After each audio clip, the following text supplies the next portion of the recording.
asking what's happening, what's going on. I didn't like it and I didn't understand it, and instead of me listening to my parents, what I did was I did things behind their backs because they never took the time to really listen to me. So my advice as that young girl before is start with curiosity and understanding. Approach your child with a tone of curiosity rather than jumping straight to anger. Give room for them to explain their actions and listen without judgment. Understanding their perspective can open up a dialogue and help you address the root causes behind their behavior. But shall you raise your voice or have already started that bad habit of arguing? It's never too late to humble yourself and also apologize to your child about your actions. It happens to the best of us, and as what I said earlier, I've had my fair share of failures also as a mother.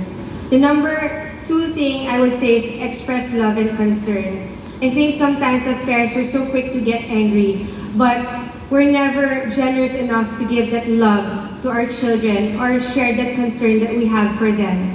So assure your child that you love them, and all of this is coming from a place of concern for their well-being.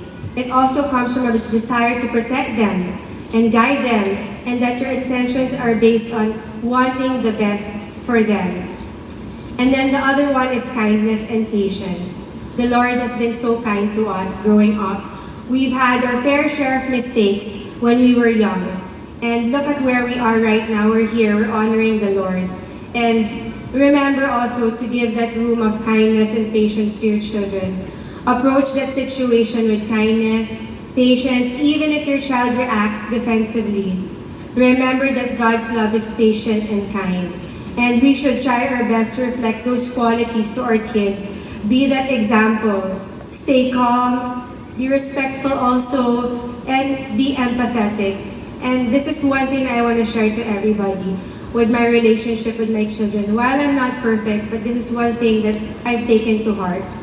The most effective conversations I've ever had with my kids was those when I didn't raise my voice and I just listened to them attentively. I would also ask them questions rather than judging them. I'd ask them, why did you do that? What was running through your head? What do you think about it? That way, I'm able to help them process the situation. And also, in those times, which is very precious to me, my children would cry to me and even ask me to pray for them. Jessica, thank you, thank you. Yes, go ahead.